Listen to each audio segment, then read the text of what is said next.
Finally, let's look at the Vaishnavas, those who worship Vishnu as the primary form of God.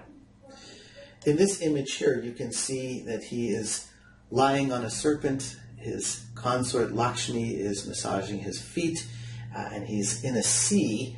The sea is actually a sea of milk, the cosmic ocean from which everything comes, and he's asleep. And what that means is that the universe is in a dormant state. The universe, as it turns out, not only for the Vaishnavas, but for most Hindus, different versions of this myth, the universe goes through cycles. And in this case, when he's asleep, the universe is quiet and dormant, but at the appointed time, Brahma, the creator god, in this case, not so much the creator, but an alarm clock who wakes up Vishnu, and Vishnu then goes about creating the universe once again, which he does through the serpent Shesha, who uncoils itself and becomes the flowing of time and the creation of things through time.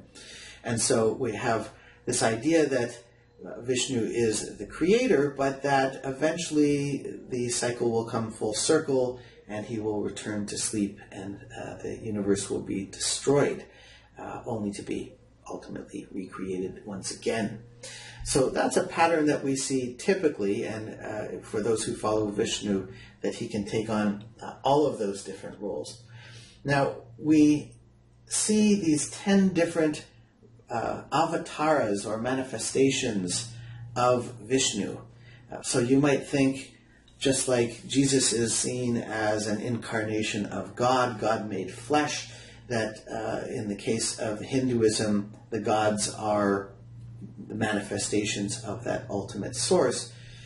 But in the case of Vishnu, there are 10 particularly important manifestations or avatars that God takes. These are not the only ways that Vishnu can manifest in the world, but they're just 10 particularly important ones. And they actually follow a certain pattern. He starts off as a fish. He comes to save the world from the forces of chaos in all of these different stories. So when the world is threatened by chaos, disorder, destruction, Vishnu will come to preserve the world. So he's often thought of as Vishnu the preserver. He comes first as a fish, as a turtle, both in the water and also on land. And then the next time around he comes as a boar who dives into the ocean to rescue the world in that story. And then he comes as half man, half lion, half beast. We're seeing a kind of evolutionary pattern here where life evolves from the water, eventually becoming a dwarf, taking on these two most important incarnations as Rama and Krishna, before finally ending in Kalki, the destroyer. So we have this larger pattern where Vishnu comes to preserve the universe over and over again by saving it from the forces of chaos embodied in a demon. But in the end, the universe will ultimately be dissolved, but only to come back and repeat that cycle over and over again. It is worth highlighting the two most prominent roles that Vishnu takes in these incarnations.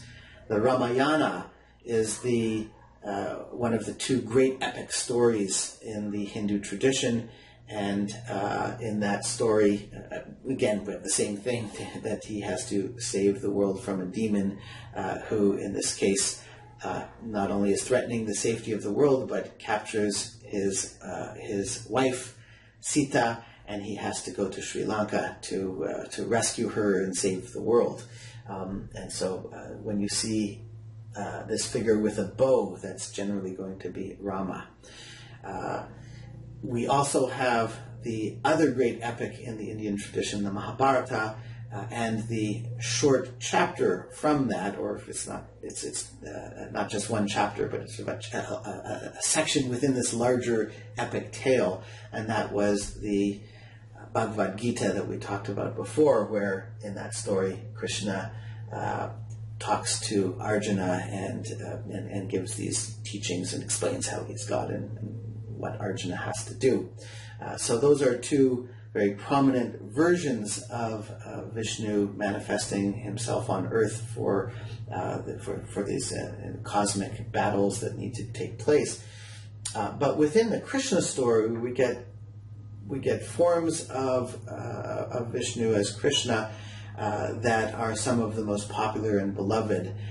So it's within the same lifetime as he fights the battle in the Bhagavad Gita, but we have all these other stories about him as a baby and growing up and falling in love with Radha, his consort, and the idea is that this provides the worshiper with all of these different ways that you can connect with God. You can connect with him in a motherly sort of way by thinking about him as a baby.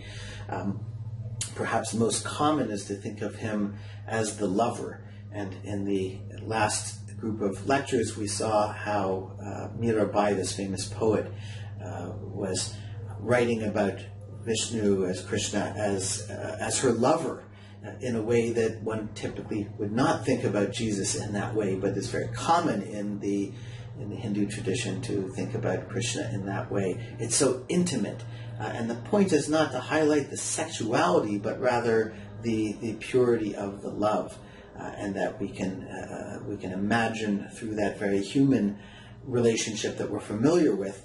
We can imagine how that might be extended to a passionate love for God. Okay, so that's some of the basic ideas that we see in the Vaishnavite tradition, and you can go and read this material, and I have one more mini lecture that I'll come back with, so when you're ready you can come and look at it.